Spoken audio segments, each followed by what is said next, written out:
జై శ్రీరామ్. ఈరోజు మన వారణాసి నందు కాశీ క్షేత్రం నందు మన మేనకామాల యొక్క దుకాణం నందు మనకి ఆధ్యాత్మికంగా దొరుకు రుద్రాక్షమాలలు మరియు గవ్వలు, మనకి ఏదన్నా పటికమాలలు, కొన్ని రకరకాల ఆధ్యాత్మికంగా ఉన్న గ్రహదోష, నరఘోష, నరదిష్టి దోషాలు పోవడానికి, ఫ్యూచర్లో డెవలప్మెంట్ కావడానికి, ఆధ్యాత్మికంగా చాలా పవిత్రమైన వీళ్ళ పూర్వీకులు ఆధ్యాత్మిక పండితులు. వీళ్ళు జ్యోతిషం కూడా చెప్తున్నారు. మన రాజకీయ నాయకులకి మరియు సినీ ప్రముఖులకి, ఇక్కడ ప్రముఖంగా చెప్పాలంటే మన మాజీ ప్రధాని గారు ఇందిరాగాంధీ గారు వచ్చి వీళ్ళ పెద్దల ఆశీర్వాదం తీసుకొని వెళ్ళారు. అదేవిధంగా వీళ్ళకి నేను కలవడం కూడా ఒక దేవుడి యొక్క శివుని యొక్క సన్నిధిలో ఈరోజు వారణాసి నందు వీళ్ళ దుకాణానికి వచ్చినాను.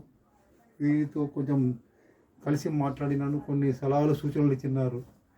ప్రతి ఒక్క మానవునికి మన పూర్వీకులు చేసిన పాప కర్మలను బట్టి మనకి ఫలితాలు ఉంటాయి. మనం ఫలితాల కోసం కూడా వీళ్ళు మంచి సలహాలు సూచనలు ఇస్తున్నారు. ఇలా వంశీయులు వస్తున్నారు. అందుకోసం మేము కూడా ఈ దుకాణం చేరినాము. వీరి కుటుంబ సభ్యులకి, మా కుటుంబ సభ్యులకి అందరికీ భగవంతుడి ఆశీర్వాదం ఎల్లప్పుడూ ఉండాలని, కాశీ విశ్వనాథుడికి, అన్నపూర్ణేశ్వరి మరియు ఇక్కడ మన ఒక సలహా సూచనల ప్రకారం గౌలమ్మ గుడి కూడా చాలా పవర్ఫుల్. గౌలమ్మ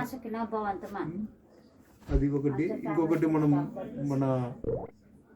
మన గంగా నదిలో స్నానమాడి ఇక్కడ దర్శనం తీసుకుని వచ్చినాం. ఈ జ్యోతిష పండితులు కలవడం నాకు ఒక మేనకామాలకు మీరు స్వాగతం చేస్తాము.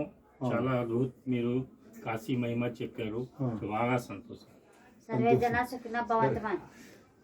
ప్రతి ఒక్కరికి భగవంతుడి యొక్క ఈ కృపతో, వారణాసి యొక్క శివుని అనుగ్రహంతో, గంగామాత అనుగ్రహంతో ప్రతి ఒక్కరికి సర్వే జన సుఖినో భవంతు అని ప్రతి ఒక్కరికి, అందులో నేను కూడా నా కుటుంబ సభ్యులందరూ ప్రతి ఒక్కరికి భగవంతుని ఆశీర్వాదం ఎల్లప్పుడూ ఉండాలని కోరుకుంటున్నాను.